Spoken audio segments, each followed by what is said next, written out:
Welcome back, old book. Hello friend, welcome back. आपका स्वागत है आपके अपने ओल्ड बुक अकेडमी चैनल में। और जैसा कि हमने एक क्लास चला रहे हैं इस समय टारगेट मैथ की पेडागोजी में, और इसमें हम रोजाना के 10 क्वेश्चन को हल कर रहे हैं। तो अगर आप मेरे चैनल पे नया हैं तो प्लीज लाइक सब्सक्राइब जरूर करें और इसको अपने फ्रेंड के साथ ज़्यादा से ज़्यादा शेयर करें।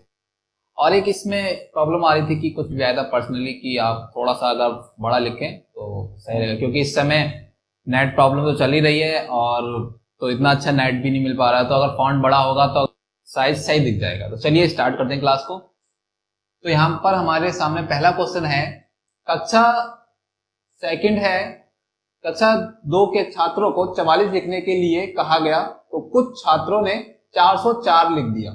मतलब 404 लिख दिया, उन्हें 44 लिखने के लिए कहा गया था।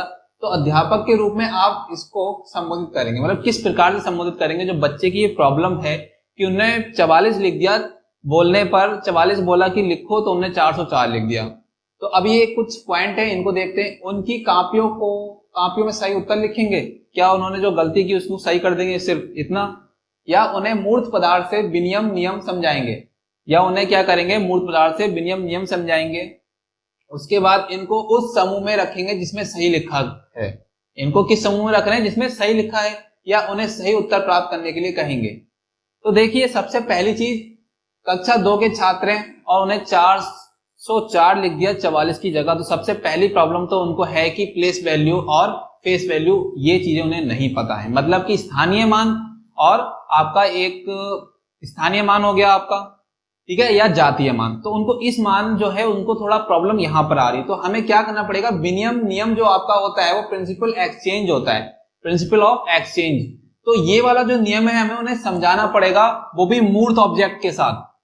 मूर्त ऑब्जेक्ट के साथ, यानी मूर्त जो पदार्थ है उनके साथ हमें ये इन्हें समझाना पड़ेगा बच्चों को कि ये 404 कितना होता है। ये मतलब अगर देखा जाए, कहा जाए कि 444 है, यानी ये टेंस है आपका, क्या है? टेंस वैल्यू है। और ये 4 जो है 0 उन्होंने लिख दिया, तो ये आपकी 100 वैल्यू हो गई, 100 वैल्यू हो गई। ओके, तो प्लेस वैल्यू के बारे में उन्हें बताना होगा, प्लेस वैल्यू के बारे में उन्हें बताना और समझाना होगा। स्थानीय मान और जातीय मान के बारे में उन्हें समझाना होगा।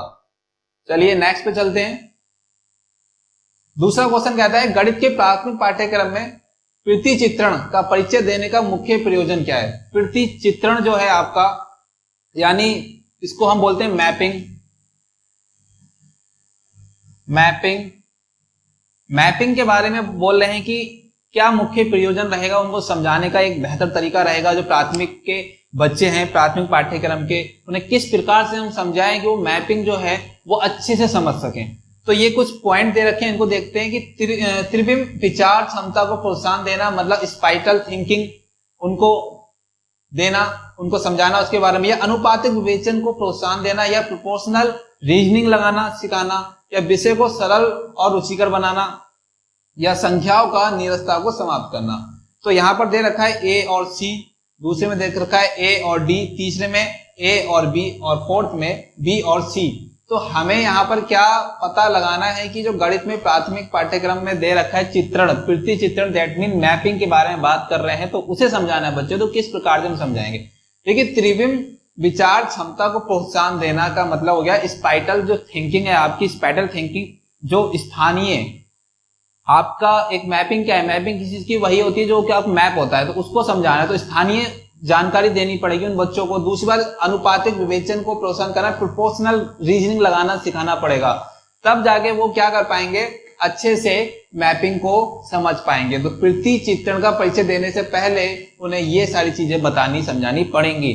तो हमारा जो आंसर ए और बी है वो करेक्ट है, अकॉर्डिंग टू ये वाला 3 वाला ऑप्शन जो है एकदम करेक्ट है। तो हमारा आंसर में एक ए और बी दोनों ठीक है। मैंने यहाँ पर हिंदी के जो कुछ टिपिकल वर्ड्स हैं उनको इंग्लिश में भी लिख दिया है, इससे आपको आसानी होगी। 4th नंबर क्वेश्चन है आपका, क्रियाकलापों को लिखना और इस संदर्भ में प्रश्न देना। इस संदर्भ में प्रश्न देना, सॉरी ये आपका नेक्स्ट क्वेश्चन है। तो हम अब 3rd क्वेश्चन की तरफ चल रहे हैं। 3rd नंबर है आपका, एनसीएम राष्ट्रीय पाठ्य चर्चा 2005 के अनुसार निम्नलिखित में से कौन सा विषय प्राथमिक विद्यालय में गणित पाठ्यक्रम का भाग नहीं? बहुत बार आया हुआ क्वेश्चन है ये। और हर बार पूछा जाता है। आपको पूछा जा रहा है कि इसमें जो एनसीईआरटी पाठ्य चर्चा है उसमें प्राथमिक स्तर पे कौन सा पोर्शन नहीं पढ़ाया जाता है। तो देखिए पहला कह रहे हैं चौपड़ या टाइलिंग या फिर सिमेट्रिकल और फिर है पृथ्वी यानी पैटर्न्स और अनुपात। तो देखिए बहुत सिंपल आंसर है, आप लोग जानते होंगे अनुपात जो ऑप्शन है आपका ये वाला प्राथमिक स्तर पर नहीं पढ़ाया जाता है, यानी 5th तक रेशो का कोई भी चैप्टर्स नहीं देखा होगा आपने, नहीं मिलेगा। सिमेट्रिकल्स पढ़ाते हैं और पैटर्न्स पढ़ाए जाते हैं, ठीक है, और ये टाइलिंग वगैरह पढ़ाया जाता है, लेकिन ये चीज नहीं मिलेगी आपको। तो आपका जो आंसर है वो नहीं के रेफरेंस में था। मैंने हर बार बोलता हूं अपनी वीडियो में कि आप नहीं वाले जो क्वेश्चन को बहुत ज्यादा मतलब ध्यान से देखें और समझें उसको, तब उसका आंसर करें। तो रेशियो वाला जो है वो नहीं पढ़ाया जाता है। दूसरी बात है 4th नंबर आपका कहता है सूत्र का प्रयोग किए बिना अध्यापक निम्नलिखित में से किन साधनों शिक्षण अधिगम सामग्री का प्रयोग यह दर्शाने के लिए कर सकता है कि विभिन्न आयामों वाले दो आयतों का क्षेत्रफल समान हो सकता है। देखिए दो आयत हैं, उनके क्षेत्रफल समान है और उन्होंने क्या बोला है कि सूत्र का प्रयोग नहीं करना, सूत्र का प्रयोग नहीं करना। हमें अब ऐसे समझाना है कि किस विधि से समझाया जाए कि बच्चों को उनका जो आयतों का मतलब क्षेत्रफल है यानी एरिया जो है उनको उनका कंसेप्ट दिया जा सके बहुत इजी तरीके से बिना किसी सूत्र वगैरह के। तो देखिए यहां पर एक कह रहे हैं पैमाना या फिर ग्राफ पेपर, धागा या टाइल्स। तो देखिए कोई दो आयतन दे रखे हैं, ये दो आयतन दे रखे हैं यहां पर, ओके। तो आप पैमाने से नाप के कर सकते हैं, नहीं होगा पैमाने से। आप ग्राफ पेपर से कर सकते हैं, ग्राफ पेपर इसके अंदर ग्राफ पेपर के अकॉर्डिंग आप कर सकते हैं, बता सकते हैं। ग्राफ पेपर में आप बता सकते हैं कि आयतन कितना है या बराबर है दोनों का या नहीं है। दूसरा है आपका टाइल्स, जो इसमें फिलअप करके आप बता सकते हैं, टाइल्स जो है आपकी वो फिलअप करके बता सकते हैं, जिससे कि इन दोनों का आयतन अगर टाइल्स जितनी इसमें आ रही आपके दूसरे वाले और पहले वाले में दोनों बराबर में अगर टाइल्स आ रही है, नंबर ऑफ टाइल्स दोनों सेम आ रही है, तो मतलब आप कह सकते हैं कि दोनों का क्षेत्रफल क्या है, बराबर है। तो ये दो विधि जो है आप बता सकते हैं, एक तो ग्राफ पेपर और एक आपका टाइल्स। तो इसमें जो आंसर आपका बी और डी आपका दूसरा वाला आंसर एकदम करेक्ट आंसर है। नेक्स्ट पे चलते हैं हम। आपका जो 4 हमने अभी करा है, आप 5th पे चलते हैं। निम्नलिखित में से गणित में उपलब्धि कम होने का कारण क्या हो सकता है। मतलब ये कह रहे हैं कि जो मैथमेटिक्स है उसमें कम उपलब्धि का जो कारण है वो क्या है। तो ये कह रहे हैं एक तो लिंग यानी जेंडर, या सामाजिक सांस्कृतिक पृष्ठभूमि या सोशियो कल्चरल, या फिर है आपका गणित का स्वरूप या व्यक्ति की स्वाभाविक क्षमता, इननेट एबिलिटी ऑफ मैथमेटिक्स यानी पर्सनैलिटी। तो बात इसकी ये कर रहा है, तो इसमें हमें बताना है क्या जो गणित है मैथमेटिक्स सब्जेक्ट है उसको कम उपलब्धि है उसमें, उसको कम मतलब की कह सकते हैं समझ में नहीं आ पा रहा है, या उसकी जो गणना वगैरह है वो किस प्रकार से वो सही ढंग से नहीं कर पाता है। तो क्या उसमें ये सारे ऑप्शन में से हमें बताना कौन सा सटीक ऑप्शन रहेगा। तो क्या लिंग इसमें ठीक रहेगा, क्या महिला और जो पुरुष हैं पुरुष ज्यादा मैथमेटिक्स अच्छा कर सकते हैं मतलब कंपेयर महिलाओं के, ऐसा कह सकते हैं।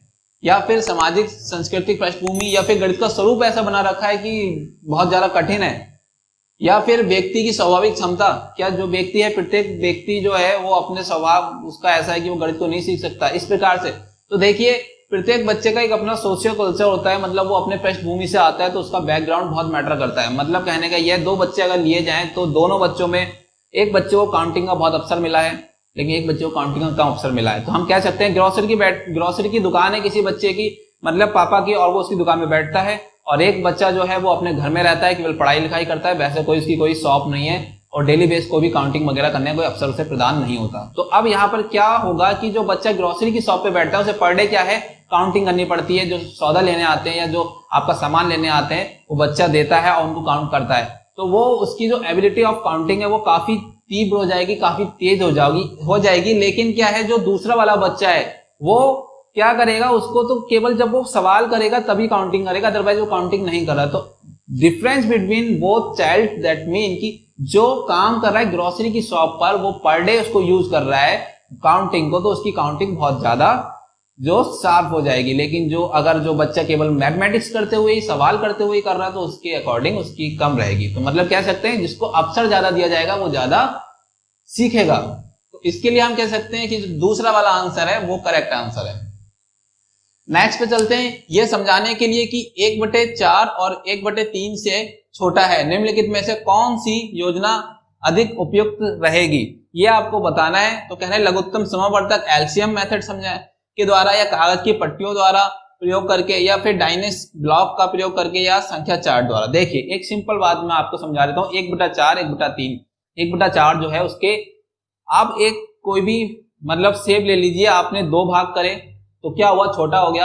आपने 3 भाग कर दिया और छोटा हो गया। आपने 4 भाग कर दिया और छोटा हो गया। दैट मीन एक ही भाग के आपने 4 भाग कर दिए। तो अगर मैं बात करूं कि एलसीएम वगैरह, तो इससे आप नहीं इसको बताएंगे। सिंपल देखिए, अगर आपने कोई पट्टी ली है, इसको बहुत सिंपल तरीके से समझ जाएगा बच्चा कि हाँ कौन सा बड़ा है। 2 पट्टी में ले रहा हूं, यहां पर आपको दिख रही होगी आई थिंक क्लियर। 2 पट्टी ली है मैंने और कॉन्सेप्ट समझा रहा हूं मैं 1/3 1/4 का। तो मैंने क्या करा, सिंपल में 1 और 2, ये एक ही पट्टी में 3 लाइन है।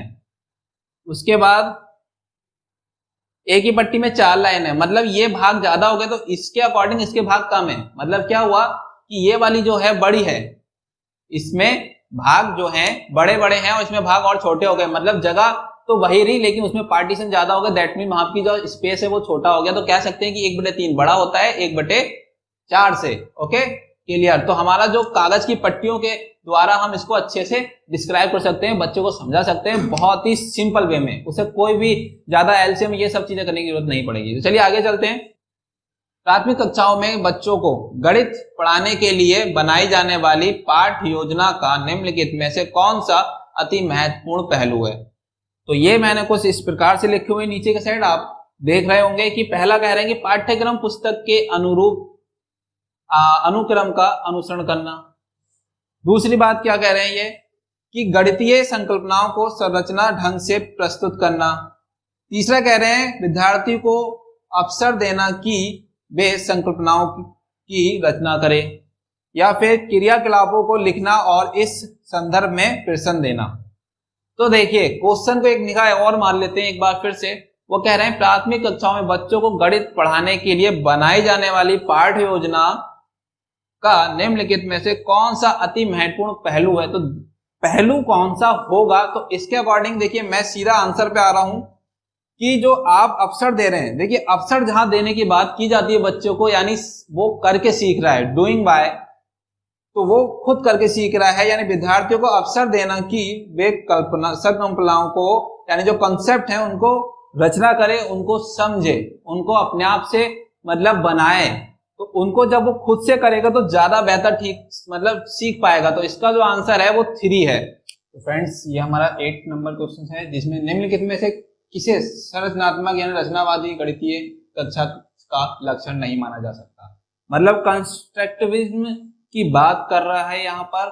और जैसा कि गणित के अधिगम में भाषा और संवादों का पृष्ठभूमि पर उचित ध्यान दिया जाता है।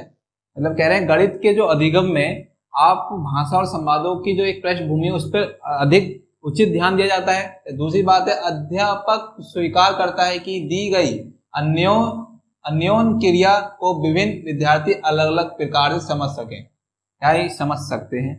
तीसरा कह रहा है कि प्राथमिक स्तर पर आंकलन के लिए विषय परक प्रकार की परीक्षा का उपयोग किया जाता है। या फोर्थ कह रहा है गणित और दूसरे पाठ्योत्तर क्षेत्रों के बीच के संबंधों को उजागर किया जाता है। तो देखिए कंस्ट्रक्टिविज्म से बहुत क्वेश्चन आते हैं हर बार, और आपका चाहे वो पेडागोजी किसी भी हो, जैसे कि कह सकते हैं हम हिंदी की हो, इंग्लिश की हो, या मैथ की हो, या फिर मनोविज्ञान की हो, किसी में भी पूछा ही जाता है। तो इसका जो आंसर है देखिए प्राथमिक स्तर पर जो आंकलन के लिए विषय परक प्रकार की परीक्षा का उपयोग किया जाता है। मतलब कैसा, ये कह रहे हैं नहीं के बेस में क्वेश्चन है, यानी नहीं के बेस में तो केवल हमें ये वाली चीज नहीं करनी चाहिए जो मतलब प्राथमिक आंकलन के लिए विषय परक प्रकार की परीक्षा का प्रयोग किया जाए, बल्कि हमें यही जो एक आपका गलत है। बाकी ये ऐसा होता है कि गणित के अधिगम के भाषा संवादों पृष्ठभूमि पर उचित ध्यान दिया जाता है। और जैसे कि आप जानते हैं कि अगर इसका आंसर आपका जो 3rd है कि जो हमारी एनसीईआरटी की बुक्स हैं, यानी एनसीईआरटी जो है वो क्या करता है बच्चों को उनकी जो भाषाई उनके जो पृष्ठभूमि है यानी उनका बैकग्राउंड है उससे रिलेटेड, मतलब बुक ऐसा लगता है कि वो आपसे बात कर रही है। तो उसमें भाषा का बिल्कुल नॉर्मल भाषा यूज करी जाती है, कोई टेक्निकल भाषा ज्यादा यूज नहीं की जाती है। नेक्स्ट क्वेश्चन पे चलते हैं हम। 9 नंबर निम्नलिखित में से कौन कौन से कथन की सहमति गणित के रचनावादी दृष्टिकोण से की जा सकती है? तो पहला कह रहा है गणित तथ्यों को सीखने के बारे में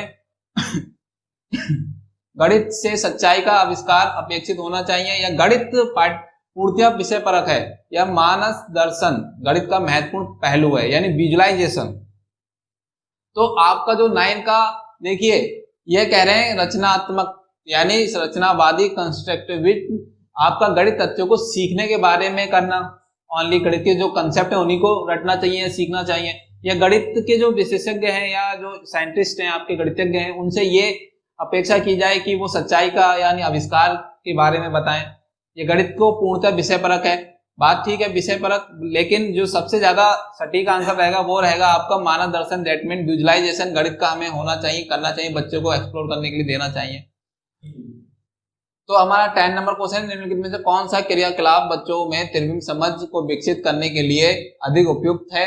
तो ये हमें बताना है, यानी जो स्पैटल एक हमारी अंडरस्टैंडिंग होती है, थिंकिंग होती है, उसके बारे में क्वेश्चन पूछा गया है। तो बोतल के ऊपरी दृश्य को चित्रित करना, या मानचित्र पर दृश्य शहरों का स्थान निर्धारित करना, या चंद्रमा के उदय होने का समय निकालना, या फिर आपका संख्याओं को क्या करना है, संख्या को एक संख्या रेखा पर निरूपित करना है, लिखना।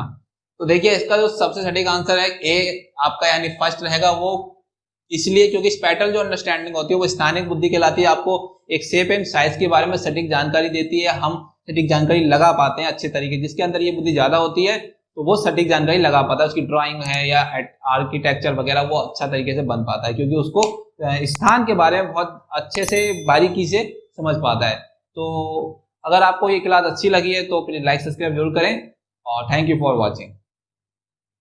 Thank you for watching my channel and please like, subscribe and share.